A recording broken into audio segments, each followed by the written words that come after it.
Hello నేను CS రావు. ఎన్టీఆర్ జిల్లా జైల్లో ఏదో జరుగుతుంది. ఉమ్మడి కృష్ణా జిల్లా, అదే విజయవాడ జైలు, జిల్లా జైలు అంటుంది.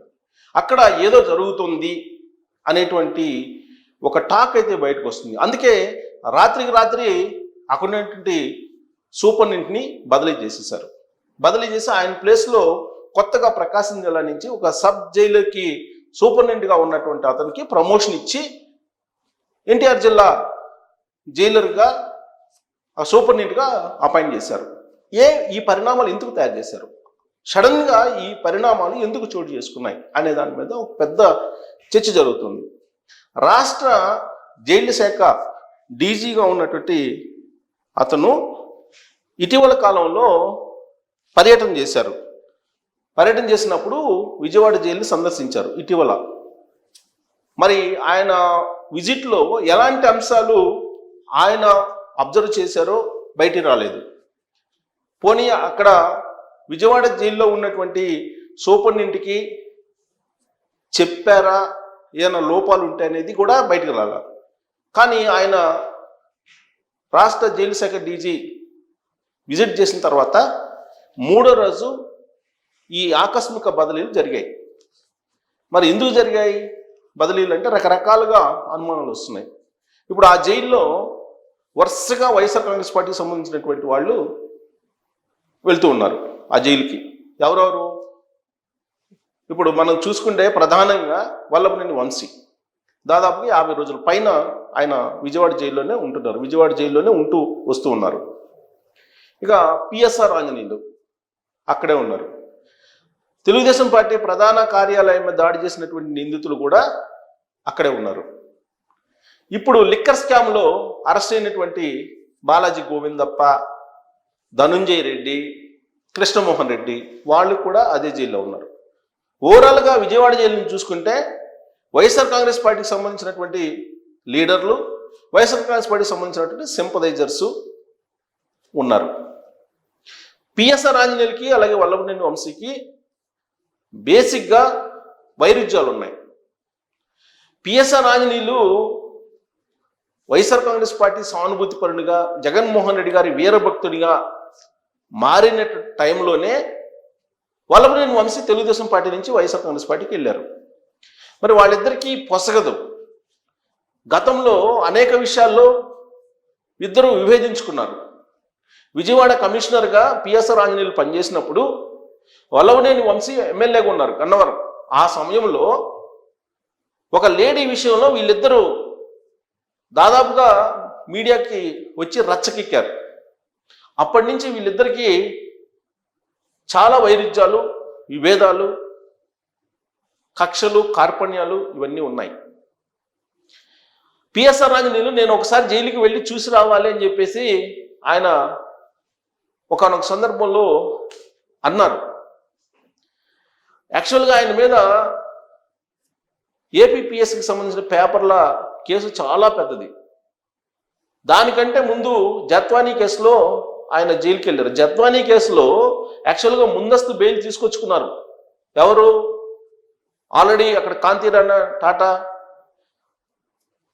ఆ రోజున కేసులో పార్టిసిపేట్ చేసినటువంటి వాళ్ళు ముందస్తు బెయిల్ తీసుకొచ్చుకున్నారు. మరి ఇప్పుడు సీతారామాంజనేయులు మాత్రం బెయిల్ తీసుకొచ్చుకోవాలా. ఎందుకు బెయిల్కి అప్లై చేయలేదని చెప్పి అప్పట్లో మీడియా అడిగితే ఒకసారి జైలుకి వెళ్ళి చూసొద్దామని చెప్పేసి అనుకుంటున్నానని చెప్పి అందుకే బెయిల్కి అప్లై చేయలేదనేటువంటి వ్యాఖ్యలు కూడా ఆయన చేశారు. ఆయన విజయవాడ జైలుకి వెళ్ళారు.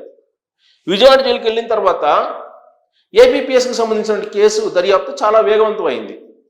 అది అడ్డగోలుగా ఏపీపీఎస్కి సంబంధించిన పేపర్లని దిద్దించారు, అడ్డగోలుగా ఆ పేపర్లను కరెక్షన్ చేశారు అనేది ఆయన మీద ఉన్నటువంటి ఆరోపణ. ఎందుకంటే ఏపీపీఎస్సీ కార్యదర్శిగా ఆయన ఉన్నారు.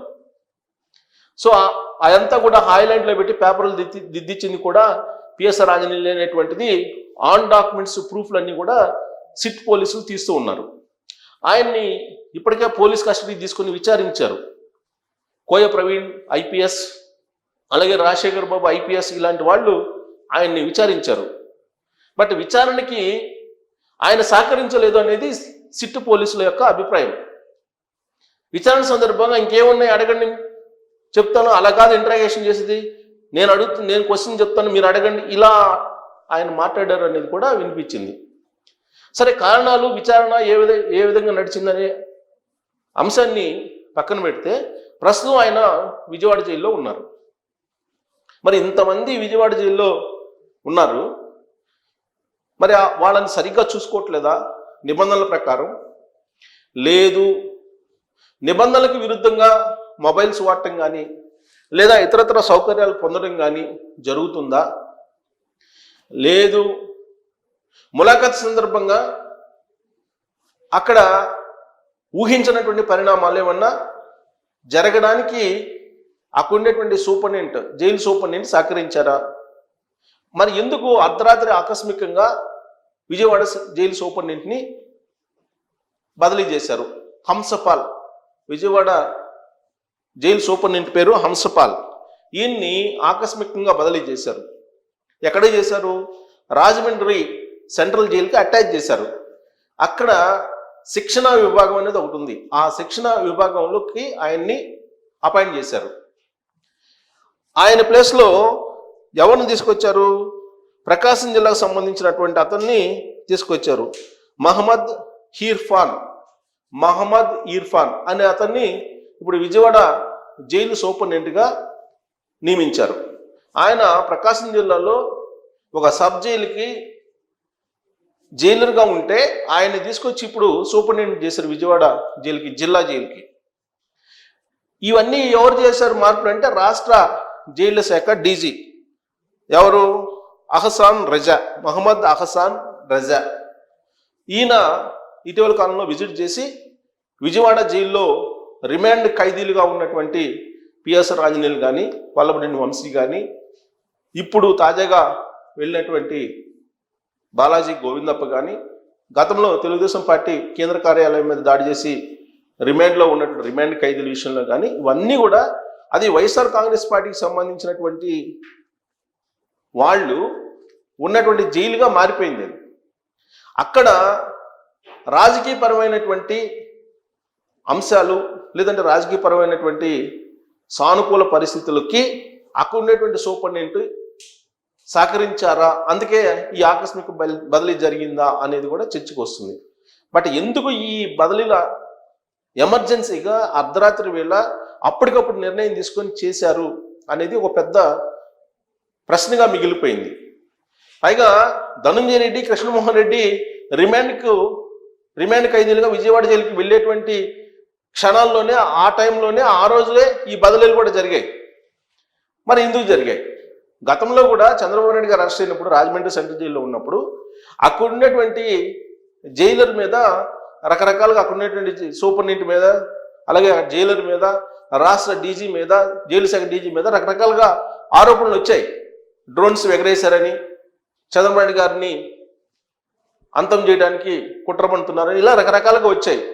మరి ఇప్పుడు ఏమాత్రం పొసగినటువంటి పిఎస్ఆర్ ఆంజనేయులు అలాగే వల్లభనేని వంశీ ఒకే జైల్లో ఉండడం అనేదాన్ని సీరియస్గా తీసుకొని మరి వాళ్ళిద్దరూ మధ్య ఏదైనా నడిస్తే దానికి సహకరించారు ఈ సూపరింటెండెంట్ అనేటువంటి అనుమానంతో ఈ బదిలీ చేశారా?